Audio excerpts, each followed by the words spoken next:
Muchas bendiciones en el nombre de Cristo Jesús, dando gracias al Señor por esta oportunidad que una vez más tenemos para compartir acerca de las Sagradas Escrituras y uno de los temas más escabrosos, uno de los temas quizás más delicados que existen en la Biblia es el diezmo. Y en la ocasión anterior estuvimos haciendo énfasis sobre la orientación social que tiene el diezmo para ayudar a la viuda, para ayudar a los pobres, para ayudar al huérfano, al extranjero y, por supuesto, pues también a los huérfanos, como dijimos anteriormente. El diezmo estaba orientado para sostener la obra de Dios que consistía en darle de comer a los levitas, a los sacerdotes, a los porteros, a los cantores del templo.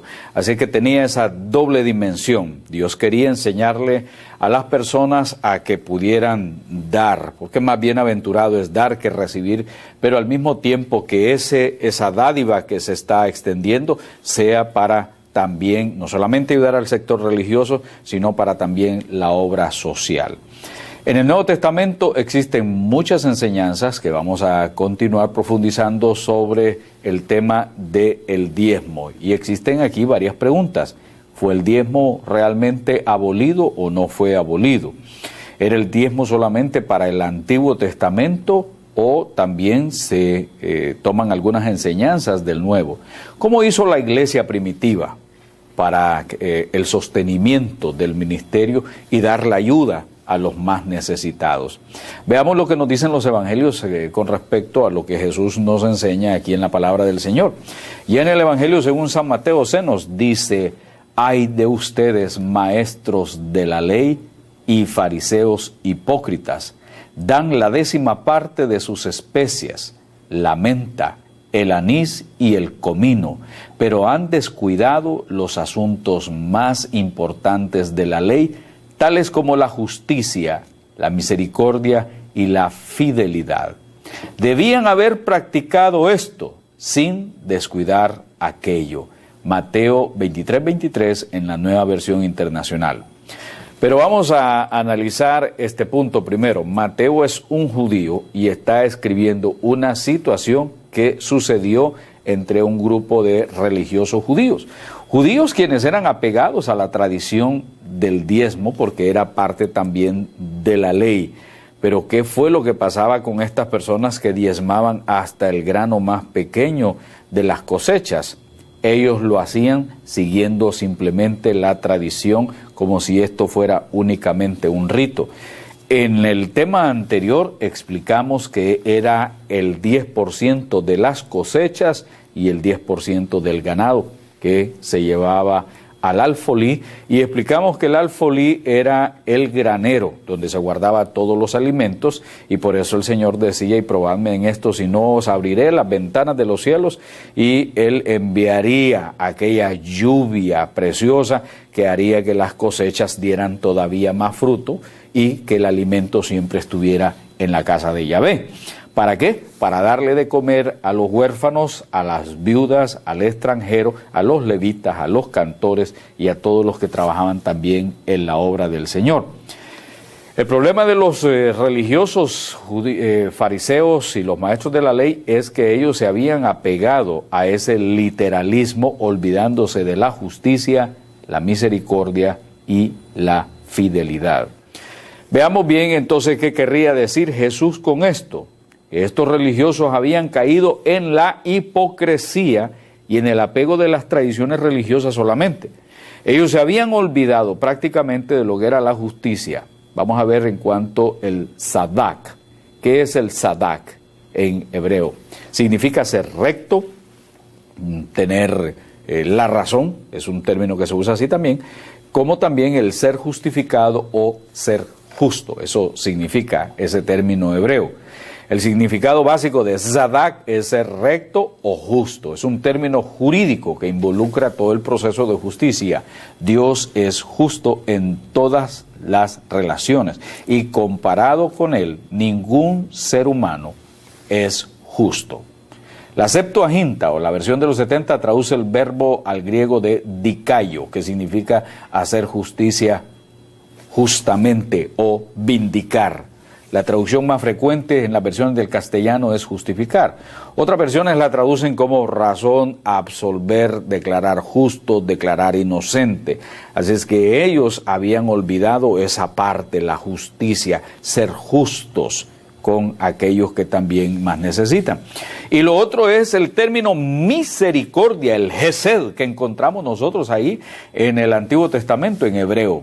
Significa una bondad, amor constante, gracia, misericordia, fidelidad y devoción también. Este vocablo se usa muchísimas veces en el Antiguo Testamento, sobre todo en los salmos que usted puede encontrar ahí. Y es un término teológico y ético del Antiguo Testamento. El tener misericordia significa saber compadecerse o compadecerse del mal ajeno. En el Antiguo Testamento se usan muchas palabras hebreas que encierran la idea de misericordia, ser misericordioso, ser benigno, ser benevolente. Así es que eso es el Hesed que se ve ahí en el Antiguo Testamento. Dada la multiplicidad de los sentidos que encontramos nosotros aquí en la Biblia, se discute mucho a cuál de ellos se le hace más énfasis a la hora de las traducciones. Pero sea como sea, mi amado hermano, mi amada hermana, sea como sea, el asunto que aquí se está tratando es que debemos de ser como Dios, Dios que es grande en misericordia, como dice el Salmo 18:15. Estamos llamados a ser no solamente justos, a aplicar la justicia, sino también a ser benevolentes, a ser misericordiosos, a ser compasivos. Y a eso es lo que Jesús se estaba refiriendo. Aquellos se habían dado cuenta de que aquellos estaban solamente siguiendo la literalidad de las tradiciones. Jesús les dice, ustedes se han olvidado de la justicia. Ustedes se han olvidado de ser misericordiosos, de ser benevolentes, de ser compasivos. Eso es lo que estamos viendo nosotros aquí en la Escritura. Nosotros somos salvos por la misericordia de Dios. Por eso se le llama al Señor Padre de misericordia y Dios de toda consolación, así como nosotros encontramos aquí en la Biblia. Este llamado a la misericordia se nos hace también a nosotros. Usted y yo debemos de aprender a ser siempre misericordiosos y, al igual que Jesús, mostrar misericordia con los más necesitados, con los enfermos y con aquellos que están desprovistos espiritualmente. También nosotros, los seguidores de Cristo, como lo dije anteriormente, estamos llamados a dar o a ser misericordiosos, a dar de misericordia y a ser misericordiosos con aquellos que más nos necesitan. La Biblia nos da algunos ejemplos de individuos que practicaron la misericordia con el prójimo, Mateo 18:27, Lucas 10:33, y esta es una gracia que todos debemos imitar y que encontramos aquí en la palabra de Dios. La misericordia es algo que hay que ejercer con alegría. El perdón es una consecuencia hermosa de la misericordia, tanto de parte de Dios como la misericordia que nosotros debemos de tener en nuestra relación con los demás cristianos y con los cristianos entre sí. En cuanto a la fidelidad, la muná, o como algunos llaman la emuná, que tiene que ver con la fe también, la fidelidad, el significado básico de muná es certeza y fidelidad. El ser humano puede demostrar fidelidad en sus relaciones con su prójimo, y a veces esto es lo que más hace falta. Casi siempre, y aún en los grupos religiosos, encontramos que uno pelea contra el otro, que este dio la media vuelta y el otro comenzó a hablar de él. Es por parte de falta de fidelidad. Y no se puede vivir en una comunidad, especialmente en una comunidad cristiana, donde las personas no son fieles. Convierten la iglesia en un campo político y en una lucha por el poder y a ver quién es el que está al frente de qué. Eso es lo que sucede muchas veces en la iglesia. Entonces, más de alguno se acerca a los líderes, a los pastores, a las personas que están en ciertas posiciones y empiezan a decirle, el hermano fulano es un buen hermano, claro que sí, pero tiene esto. Entonces ya cuando la persona comienza a hacer eso, es una persona que está cayendo en la hipocresía religiosa, como lo que pasó con los maestros de la ley y los fariseos. Si esta persona no es justa, si esta persona no es misericordiosa y no ha aprendido fidelidad, definitivamente, mi amado, esa persona está sumergida en el fango de la hipocresía. Por eso nos llama la Biblia a que nosotros actuemos con fidelidad y con corazón íntegro y sincero. La fidelidad al Señor supera las tradiciones y los ritos. Así debemos de ser nosotros, encontrados siendo fieles al Señor antes que cualquier otra situación. La posición de Jesús, ¿cuál era en este caso? Que Él reprochaba la actitud de ellos. Fíjense bien que Él nos reprochó la acción de diezmar. Y la Biblia nos enseña que ahí no la está aboliendo Él. Él no dijo, señores, dejen de diezmar porque eso es de la ley, de esto y del otro. No, Él no reprocha el que ellos lo hagan, que traigan el diezmo, sino lo que Él reprocha es la actitud del corazón de ellos. De tal manera que sus palabras debían haber practicado esto, dijo, sin descuidar aquello. O como lo dice la Reina Valera, esto era necesario hacer sin dejar de hacer aquello. Aquí Jesús les dice que las obras de misericordia, las obras de justicia, las obras de amor, de fidelidad, son necesarias. Pero eso no debe dejar de lado el hecho de que uno deba diezmar, que uno deba apartar para lo que es obras de compasión y el sostenimiento de la obra de Dios. Y eso lo encontramos nosotros bien claro en la Escritura. Toda tradición que está fuera de la justicia, la misericordia y fidelidad se convierte en hipocresía, mis amados. Había un hombre terrible, terriblísimo, que había sido sumo sacerdote en los tiempos de Jesús, y este era Anás. Y a este personaje yo le pido que le ponga un poquito de atención. Era una persona en aquel tiempo que era muy conocida. Ninguna persona era más afortunada o influyente como el ex sumo sacerdote Anás. Anás era el poder, lo que nosotros llamamos entre bastidores, o el poder detrás del trono. Él había sido sumo sacerdote anteriormente y en su puesto él hizo cosas increíbles. Y también su yerno Caifás. Este hecho es suficientemente sugestivo y esclarecedor, como lo vamos a ver un poquito más adelante. Antiguamente se declaraban los puestos de sumo sacerdote como puestos vitalicios, pero a la llegada de Roma se encargó de ir colocando los sumos sacerdotes, de influir para que se les nombrara. Así que había en ese tiempo conspiraciones, intrigas, soborno, corrupción y muchas otras cosas más que encontramos en la historia acerca de lo que sucedió en los tiempos de Anás, el sumo sacerdote. Este hombre fue súper colaboracionista y según la historia nos dice, daba facilidades, ofrecía comodidades, prestigios y muchas cosas y sobornaba. Estaba también en ciertas situaciones de soborno, estaba metido y su familia era inmensamente rica. ¿Por qué? Gracias a los sobornos, gracias a las intrigas y no solamente gracias a eso, sino que su manera de hacer dinero tampoco era menos objetable. En el atrio de los gentiles estaba el puesto de los vendedores de animales. Si usted ve en los evangelios, lo va a encontrar así. Y por eso, con muchísima razón, Jesús agarró y se metió al templo y agarró aquellas mesas y las tiró y se hizo su látigo y empezó a sacar a aquella gente porque les dijo, ustedes han convertido la casa de oración en una cueva de ladrones. Y ¿quién fue el más afectado con toda esta situación? Lógicamente, Anás. ¿Por qué Anás? Aquí hay una situación, fíjese bien. Anás tenía su grupo de inspectores que tenían que revisar los animales que iban a ser sacrificados ahí en el templo. ¿Y qué era lo que pasaba con esto? Estos animales comprados dentro del templo, los inspectores decían, estos no tienen falla. Así que muchas veces pagaban muchísimo más arriba del costo de un animal comprado fuera del templo. Entonces, si alguien compraba el animal fuera del templo, los inspectores le encontraban las 1001 fallas y decían, este animal no sirve para nada. Entonces, ¿cuál es el que sirve? El que es comprado dentro del templo. ¿Y a quién beneficiaba estas ventas? Lógicamente a Anás, el desvergonzado y explotador, y por eso se le llamaba a esta venta el bazar de Anás. Había amasado su fortuna de esta manera. Y por eso muchas familias odiaban a Anás por todo lo que había hecho.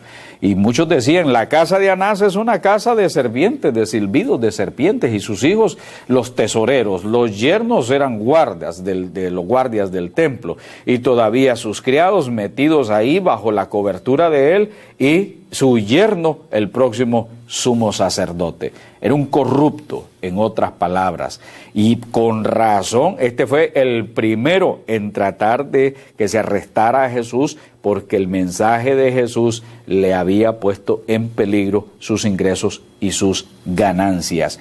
Al igual que Anás, hay cientos de miles de religiosos metidos en las iglesias, también demostrando su codicia religiosa, al igual que Anás, siguiendo el ejemplo de Anás, la avaricia de estos líderes religiosos que se benefician estafando a la gente con las artimañas del error y bajo la influencia de Mamón, manipulando de esta manera a las masas. Y es una vergüenza, pero hay que decirlo. Por ejemplo, muchas veces nosotros criticamos a la Iglesia Católica y decíamos, no, porque la gente católica está vendiendo esas estampitas, venden oraciones, la Iglesia Católica vende escapularios, venden velas para ponérselas a los santos, venden santos.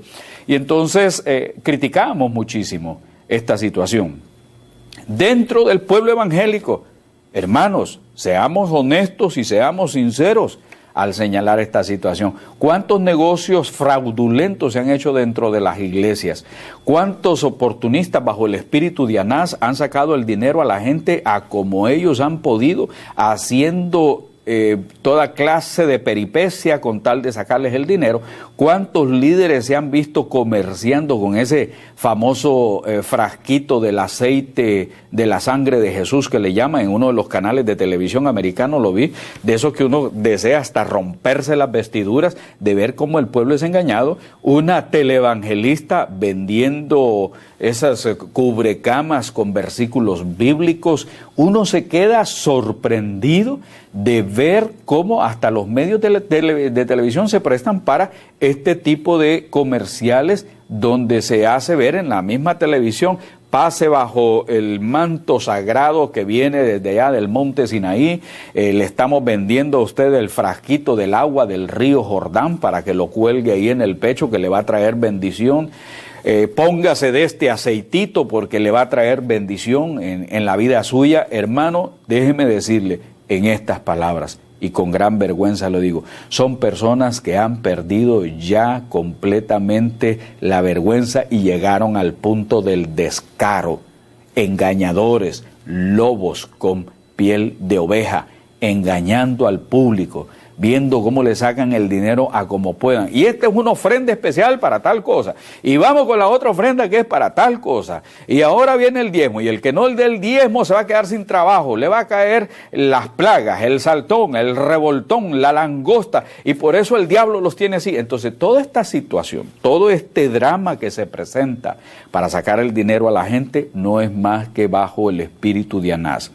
Si yo tuviera un hijo asistiendo a unas iglesias, yo lo primero que le digo: hijo, sálgase de ese lugar, porque en ese lugar está imperando la mentira, la codicia, la avaricia y quién sabe cuánta situación más. Mis amados hermanos, hay que ser sinceros con el público, con la gente, y hay que alertarlos. Este es el espíritu de Anás, el que está actuando con una capa de piedad. Se muestran como creyentes, pero lo que están buscando es, como dicen por ahí, el dinero, el billete. ¿Qué fue lo que sucedió con Bernabé en la iglesia del primer siglo? Uno de los ejemplos más lindos que nosotros podamos encontrar. ¿Qué fue lo que sucedió con este llamado el hijo de consolación? Encontramos nosotros ahí en la escritura que era José, levita de Chipre, y su generosidad, la forma de él dar era notoria en la iglesia primitiva, en la iglesia de Jerusalén, según Hechos capítulo 4, verso 36, muy contrario al espíritu que actuó, por así llamarlo, en Ananías y Zafira. José, o por llamarlo también Bernabé, que significa consolador o el hijo de consolación, dice la Biblia que vendió un terreno que poseía y llevó el dinero y lo puso a disposición de los apóstoles, según dice ahí en Hechos capítulo 4, verso 36, en adelante en la Nueva Versión Internacional. El Nuevo Testamento dice que este hombre vendió esa propiedad y eso lo puso a los pies de los apóstoles para satisfacer las necesidades de las demás personas. Y eso es algo que a nosotros nos llama poderosamente la atención. Bernabé no es el hombre que trata de aprovecharse de los demás, sino que es el hombre que colabora, a diferencia de Anás, de Ananías y Zafira también. Mire qué interesante ese nombre, Anás y Ananías, como que estaban muy relacionados. Anás tratando de agarrar dinero para sí y Ananías y Zafira con una forma de engañar dentro de la obra de Dios, a diferencia de Bernabé. En la iglesia no vemos nosotros que se estuviera exigiendo que se diera el diezmo como una presión, sino que ambos eran respuestas, el diezmo y la ofrenda, una respuesta de un corazón agradecido. Bernabé estaba convencido de que no era el asunto de dar el diezmo. Bernabé fue mucho más del 20, del 30%. Bernabé fue mucho más allá. Era un hombre que su corazón lo tenía dispuesto para el Señor. Y eso es lo que vemos nosotros en la Escritura. Usted no debe de ser una persona que va a dar bajo presión, bajo alguien que le esté obligando, bajo alguien que esté ejerciendo algún tipo de manipulación a su inteligencia. Uno da porque es un acto de corazón, uno da porque es un deseo del alma. La gracia de Dios está operando en mí y yo doy por la gracia del Señor como un corazón agradecido. Si usted trae el diezmo a la iglesia, gracias al Señor. Si usted quiere compartir algo en la obra de Dios, gracias a Dios. Pero que salga del corazón suyo. En nuestra iglesia enseñamos que nadie debe dar porque este es el rito, esta es la tradición o porque alguien está ofreciendo coerción sobre esta persona, sino que la gente da porque se está viendo lo que se hace con eso que ellos dan y se sienten alegres. Quiere dar como aquella viuda que dio lo que tenía, pues amén. Es el hecho de dar de corazón sincero. Por eso la Escritura dice que todos los creyentes eran de un solo sentir y pensar. Nadie consideraba suya ninguna de sus posesiones, sino que las compartían. Los apóstoles, a su vez, con gran poder, seguían dando testimonio de la resurrección del Señor Jesús. La gracia de Dios se derramaba abundantemente sobre todos ellos, pues no había ningún necesitado en la comunidad. Quienes poseían casas o terrenos los vendían, llevaban el dinero de las ventas y lo entregaban a los apóstoles para que se distribuyera a cada uno según su necesidad, de acuerdo a lo que dice en el libro de los Hechos de los Apóstoles, capítulo 4, del 32 al 35. ¿Qué sucedería en aquel momento en que la Biblia nos recuerda que nadie consideraba suya ninguna de sus posesiones, sino que las compartían? Además dice, la gracia de Dios se derramaba abundantemente sobre todos, pues no había ningún necesitado en la comunidad. Oiga bien eso, no había ningún necesitado en la comunidad. Así es, mis amados hermanos, no se nos habla de un diezmo como una limitante para dar, sino que la iglesia dio mucho más allá de eso, pero que ese dinero no era para un líder, no era para la pastora o el pastor solamente, sino que era un dinero que entraba para ser distribuido dentro de lo que era el presupuesto, y en esto se incluía darle a los más necesitados, o lo que podríamos llamar un fondo de benevolencia, un fondo de misericordia.